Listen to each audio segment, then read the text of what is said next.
Hai, selamat datang kembali di Nonton Lagi Channel. Bagaimana nih kabar kalian? Semoga baik-baik saja ya. Di episode kali ini kita akan membahas salah satu show anak-anak yang bikin kita emosi. Bersiaplah.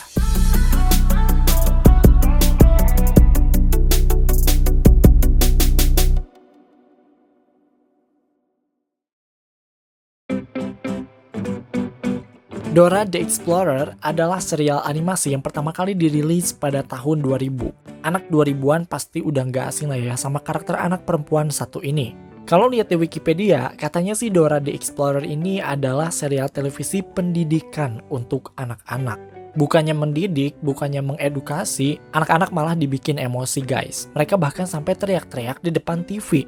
Kayaknya bukan anak-anak doang deh. Orang dewasa juga nggak kalah emosi lihat tingkah Dora di TV. Tingkah Dora yang tidak pernah mau berusaha walau hanya sekedar untuk melihat.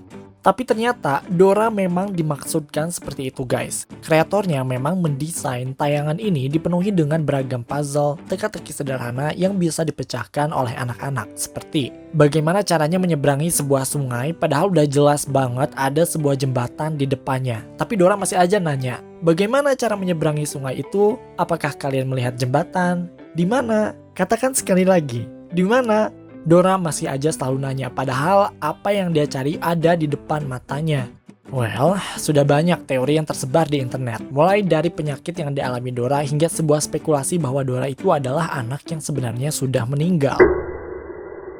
Nah, hari ini kita akan membahas teori yang jauh lebih dark, lebih gelap dari itu, dan yang pastinya lebih mind-blowing. So, stay tune terus sampai akhir, dan sebelum masuk ke teorinya seperti biasa, jangan lupa untuk like, share, dan komen jika kalian suka video ini, tekan tombol subscribe dan aktifkan notifikasi loncengnya supaya kalian tidak pernah ketinggalan video terbaru dari kami, dan sebagai bentuk dukungan kalian terhadap berkembangnya channel ini. Oke, ini dia teori film lainnya, episode Dora the Explorer.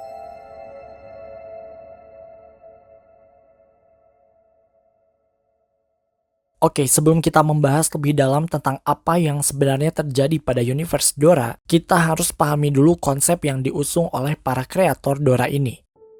Jadi, mereka mendesain serial animasi ini seperti sebuah game show, permainan anak-anak gitu guys. Makanya dalam serial ini kita melihat banyak puzzle dan teka-teki di dalamnya. Kita juga sering melihat kursor mouse gitu loh yang bisa ngeklik sesuatu di serialnya, padahal itu kan di TV. Jadi kayak emang game banget lah.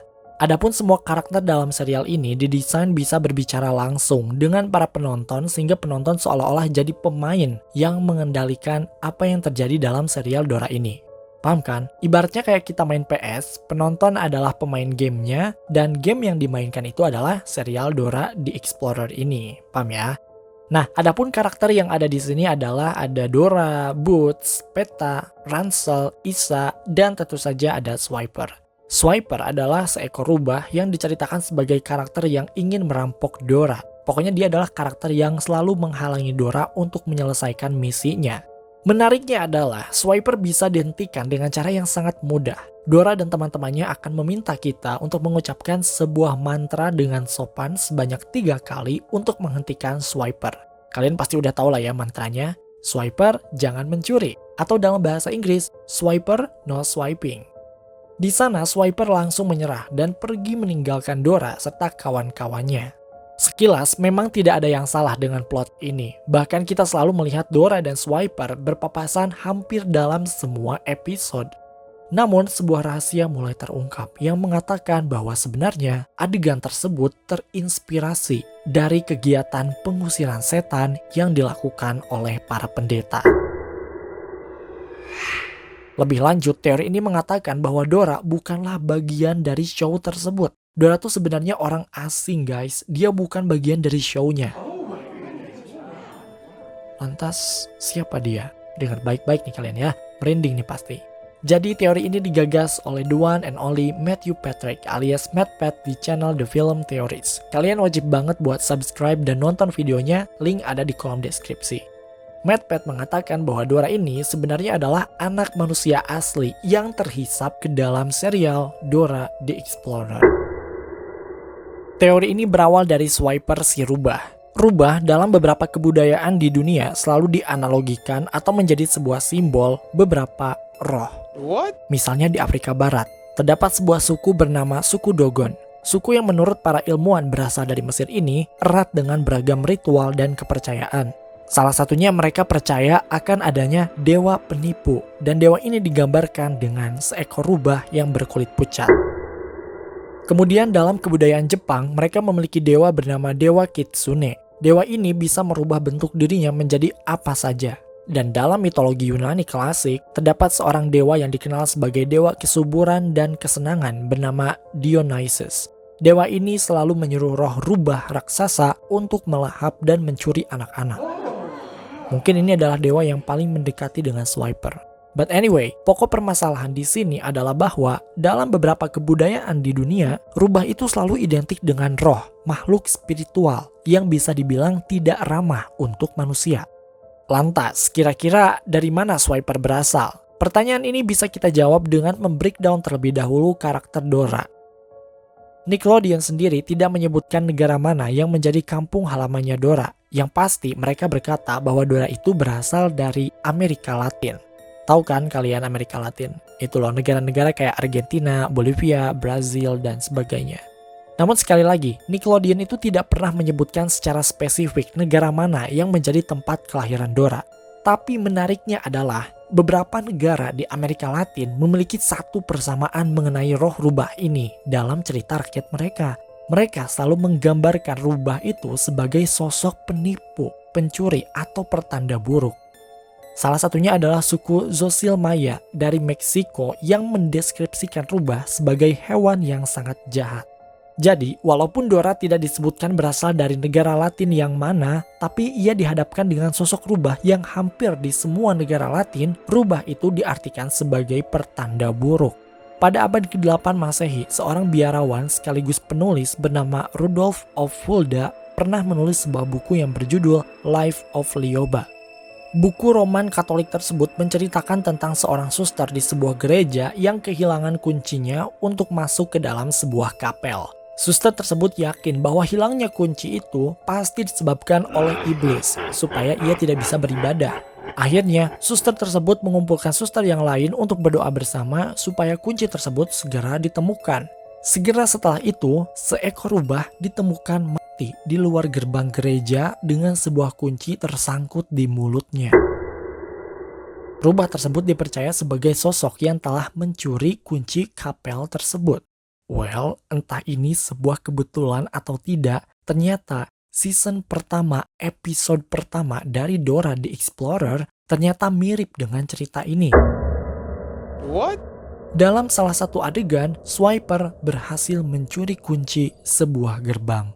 Coba kalian perhatikan cuplikannya. You see Swiper? Where? Right behind us? Swiper, Swiper, no! Swiper. You're too late! You'll never find it now! Tepat sekali. Episode pertama dari season pertama memperlihatkan apa yang dilakukan oleh rubah Swiper ini, mencuri sebuah kunci. Jika para kreatornya memang tidak bermaksud apa-apa, mungkin ini adalah sebuah kebetulan yang terlalu kebetulan. Perlu kalian ketahui bahwa mayoritas penduduk Amerika Latin menganut agama Kristen Katolik. Dan dalam sejarah dan kepercayaan yang mereka anut, rubah bukan hanya digambarkan sebagai arwah atau roh yang suka mencuri, tapi lebih dari itu. Rubah bahkan digambarkan sebagai sosok iblis itu sendiri. Terdapat sebuah buku yang sangat terkenal pada abad ke-13 Masehi berjudul Bestiary. Buku tersebut sebenarnya berisi penjelasan mengenai berbagai macam hewan dilihat dari perspektif yang religius dan moralitas. Jadi menurut buku ini beberapa hewan itu mencerminkan beragam sifat atau moral. Berdasarkan sumber yang kita dapat nih, tujuan pembuatan buku ini tuh sebenarnya untuk mengajarkan moral yang baik dan juga sebagai hiburan. Berhubung dibikinnya itu saat abad pertengahan yang mana pada saat itu buku kayak gini tuh jarang banget ditemuin, makanya buku ini tuh jadi kayak semacam terobosan gitu guys, fenomenal gitu. Nah, saat ini Bestiary selalu mengacu pada kumpulan deskripsi tentang hewan, baik itu berupa gambar maupun tulisan. Kita ambil contoh burung bangau yang dalam buku ini merepresentasikan The Guardians atau penjaga yang membawa hal-hal yang baik. Dan apakah kalian tahu rubah merepresentasikan apa? Kalian bisa menebaknya, iblis. Dikatakan bahwa rubah adalah hewan penipu yang tidak pernah berjalan di jalan yang lurus. Rubah merepresentasikan iblis yang berusaha untuk menipu dan menyakiti siapapun yang imannya sedang goyah. Terdengar sangat religius nggak sih? Walaupun saat ini bestiari agak jarang dikait-kaitkan dengan kekristenan, mungkin saja ini menjadi inspirasi para kreator di balik layar serial animasi Dora ini. Jadi, MadPet yakin bahwa Swiper adalah karakter yang berbahaya. Tidak berhenti di situ guys, MadPet juga menemukan sesuatu yang janggal dari kalimat yang selalu diucapkan oleh Dora dan Boots ketika mereka berhadapan dengan Swiper. Mereka selalu mengatakan, Swiper no swiping, atau Swiper jangan mencuri sebanyak 3 kali. Swiper no swiping! Swiper no swiping! Swiper no swiping! Oh, man! Menurutnya, apa yang dilakukan oleh Dora dan Boots mirip dengan orang-orang yang berusaha untuk mengusir iblis. Mereka seperti melakukan exorcism atau kegiatan pengusiran setan. Oke, ini terdengar konyol, tapi tidakkah kalian melihat polanya? Dalam beberapa kepercayaan, Swiper si rubah ini diidentikan dengan roh jahat. Dan apa yang dilakukan Dora dan Boots adalah mencoba untuk mengusir roh jahat tersebut dengan mengucapkan Swiper no swiping sebanyak 3 kali. Swiper no swiping kurang lebih seperti mantra yang diucapkan oleh para pemuka agama ketika mereka mencoba untuk mengusir setan. Jadi apa yang dilakukan oleh Dora benar-benar memperlihatkan seperti orang yang sedang melakukan exorcism atau pengusiran setan. Berdasarkan buku yang berjudul Exorcism and Certain Supplication, The Roman Ritual, exorcism atau pengusiran setan dilakukan dengan cara mengulurkan tangan mereka ke arah orang yang kerasukan selama ritual. Kemudian orang yang melakukan pengusiran setan tersebut harus mengucapkan mantra spiritual yang pada dasarnya harus berfrasa sama secara berulang untuk memaksa roh jahat tersebut keluar dari badan yang kerasukan. Dari pernyataan tersebut kita memahami bahwa ada 2 hal yang harus dilakukan untuk melakukan exorcism. Dan apa yang kita lihat dalam Dora the Explorer, Dora dan Boots melakukan apa yang diinstruksikan dalam buku tersebut. Mereka mengulurkan tangan dan mengucapkan kalimatnya sebanyak 3 kali saat berhadapan dengan Swiper. Buku yang disebutkan sebelumnya, Exorcism and Certain Supplication, bukanlah buku sembarangan. Buku itu ditulis oleh pendeta Vatikan dan telah disetujui oleh Paus. Jadi ini kayak udah dikonfirmasi banget gitu. Lebih lanjut lagi, ini bagian yang paling merinding sih. Cesar Trucui, seorang eksorsis dari gereja Katolik Swiss atau di kita mah kayak tukang ruqyah kali ya, menyebutkan bahwa ketika kita memberi nama atau mengetahui namanya, berarti kita memiliki kekuasaan atau kekuatan atas benda itu. Maksudnya gini, kalau kalian mengetahui ada sosok iblis yang ganggu kalian, terus kalian tahu nama iblis tersebut, mending langsung diucapin aja namanya. Karena menurut penuturan dari Cesar Trucui ini, menyebutkan bahwa kalau kita udah tahu namanya, berarti kita udah menguasai iblis itu, sehingga iblis itu tuh mudah untuk dikalahkan. Nah, contoh yang paling populer dari apa yang disebutkan oleh Cesar Trucui ini ada dalam film The Conjuring 2. Di babak terakhir film ini, Lorraine berhasil mengalahkan Valak dengan menyebutkan namanya saja. Dalam scene ini, ketika Lorraine meneriakkan nama iblis yang dihadapinya, Valak langsung menunjukkan tanda bahwa dirinya akan kalah sebelum akhirnya Lorraine mengutuk Valak kembali ke neraka jahanam. Ingat loh guys, The Conjuring setidaknya itu menceritakan tentang kegiatan pengusiran setan yang dilakukan oleh Ed and Lorraine Warren. Lalu apa hubungannya dengan Dora the Explorer? Nah, tidakkah kalian sadar bahwa kalimat yang diucapkan oleh Dora dan Boots di dalamnya ada nama Swiper?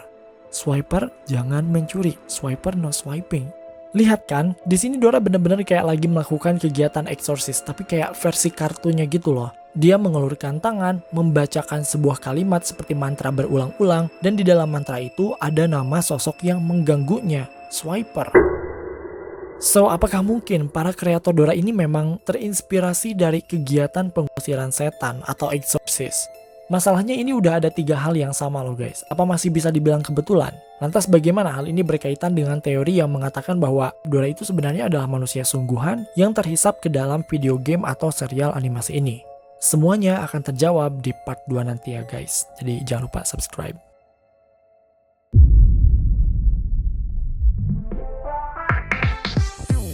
Oke guys, itu dia teori film lainnya episode Dora the Explorer. Apakah kalian setuju dengan teorinya? Apakah mungkin serial animasi ini terinspirasi dari kegiatan pengusiran setan? Komen di bawah. Terima kasih karena telah menonton video kami hingga akhir. Luangkan waktu untuk like, share, dan komen jika kalian suka video ini. Tekan tombol subscribe dan juga super thanks, serta aktifkan juga notifikasi loncengnya supaya kalian tidak pernah ketinggalan video-video terbaru dari kami dan sebagai bentuk dukungan kalian terhadap berkembangnya channel ini.